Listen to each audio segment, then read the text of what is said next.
Hola a todos y todas y bienvenidos a Destripando la Máquina. Este es el primero de una serie de 3 vídeos dedicados al sistema endocrino. Y vamos a comenzar destripando la hipófisis. La hipófisis es una glándula endocrina maestra porque regula el funcionamiento de otras glándulas endocrinas. Tiene 2 zonas funcionales y un montón de células secretoras, pero su estructura histológica no es demasiado compleja. Vamos a verla como siempre utilizando el microscopio virtual de la Universidad de Michigan. Espero que os resulte interesante. Y el link lo tenéis debajo para que vosotros mismos entréis y podáis verlo a vuestro gusto. Pues venga, empezamos. Bueno, pues vamos a estudiar en profundidad esta sección de hipófisis. Lo primero que podemos ver es que se pueden diferenciar fácilmente 2 zonas. Por una parte, esta zona que es más grande al no estar completo el órgano en el corte, y además tiene una tinción más intensa, y por otra parte esta zona más pequeña y que tiene una tinción mucho menos intensa. Estas 2 zonas se corresponden con la neurohipófisis y la adenohipófisis. Para identificar cada una de ellas vamos a aumentar la imagen. Y nos vamos a ir primero a la zona que presentaba una tinción más débil. Aquí podemos ver que hay una serie de núcleos que son redondeados y algunos un poco más alargados. Estos núcleos están más o menos separados entre sí y por otra parte hay gran cantidad de material fibroso. Aquí podemos ver fibras, material fibroso que está situado entre los núcleos de las células. Y también podemos ver algunos glóbulos rojos, así puntualmente, con lo cual podemos entender que aquí hay pequeños capilares, aunque no los podamos ver muy bien definidos. ¿De acuerdo?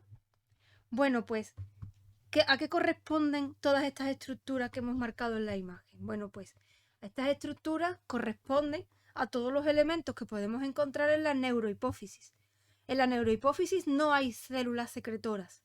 En la neurohipófisis lo que nos vamos a encontrar son terminaciones axónicas, axones, de neuronas que comienzan en el hipotálamo, como bien podemos ver en esta imagen, y la secreción de esos somas que están en el hipotálamo bajan a través de los axones y en la neurohipófisis es vertida a los capilares que allí se encuentran.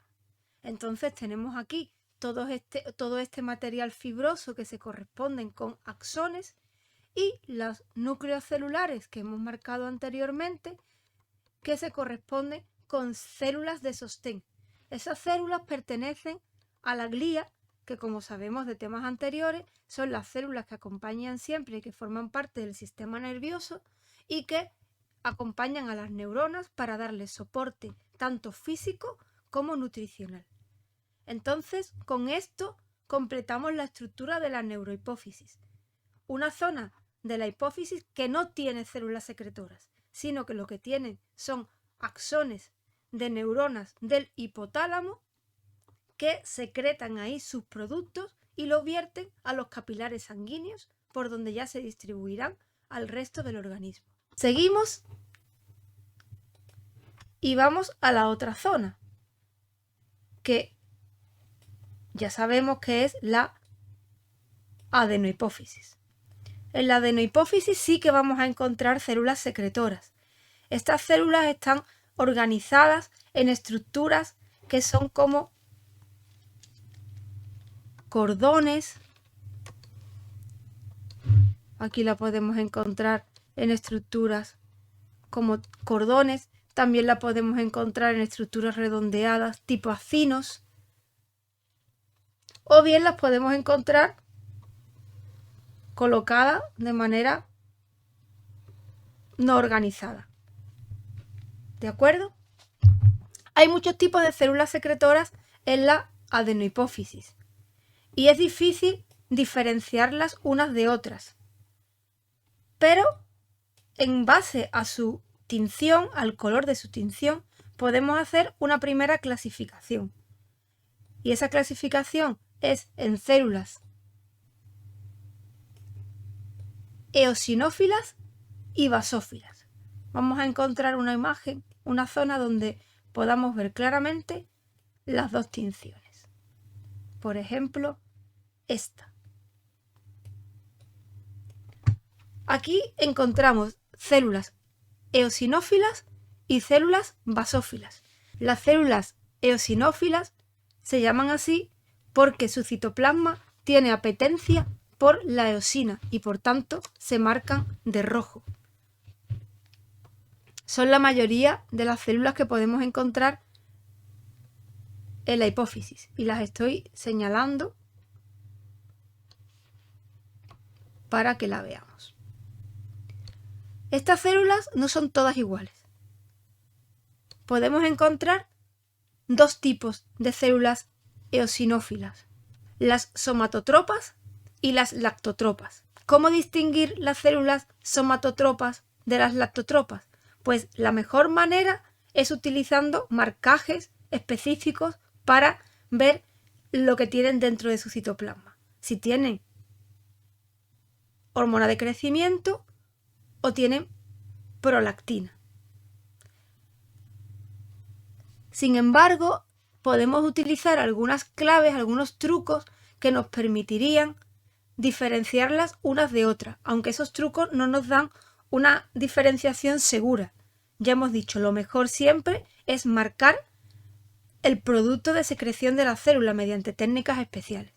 Pero bueno, podríamos decir que las células más grandes y con forma poligonal podrían ser las somatotropas, productoras de hormona de crecimiento, y las células que tienen unos ángulos muy agudos en su perfil, en su estructura, en su citoplasma, serían las células lactotropas.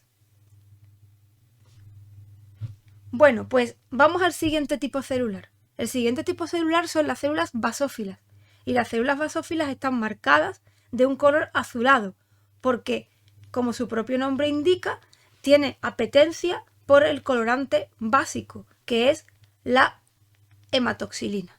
Entonces podemos decir que esta célula, por ejemplo, es una célula basófila, esta también, y esta. Todas las células que tienen un color azulado son células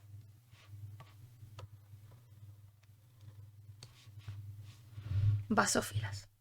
Y estas células basófilas, aunque están en menor proporción, podemos encontrarlas de tres tipos. Las células tirotropas, que producen las hormonas estimulantes del tiroides, las células corticotropas, que producen las hormonas estimulantes de la glándula suprarrenal, y las células gonadotropas, que producen las hormonas estimulantes de las gónadas. ¿Se pueden distinguir estas células basófilas entre sí? Pues no, es muy complicado. Igual que hemos dicho con las células eosinófilas, es muy difícil diferenciar a las células basófilas entre sí. También podemos tener alguna pista. Por ejemplo, sabemos que las células corticotropas tienen una gran vacuola que no se marca alrededor del núcleo. Por ejemplo, esta célula que tiene esta formación redondeada al lado del núcleo podría ser una célula corticotropa, porque tiene esta vacuola que no se marca al lado del núcleo. Pero como hemos dicho antes, la mejor forma de distinguir qué tipo de célula basófila es marcar con una técnica específica que nos diga qué sustancia tiene en su citoplasma, qué hormona es la que está secretando. ¿Os ha resultado interesante? Bueno, pues en los próximos vídeos seguiremos viendo las otras glándulas endocrinas que están reguladas por acción de la hipófisis. ¡Hasta luego!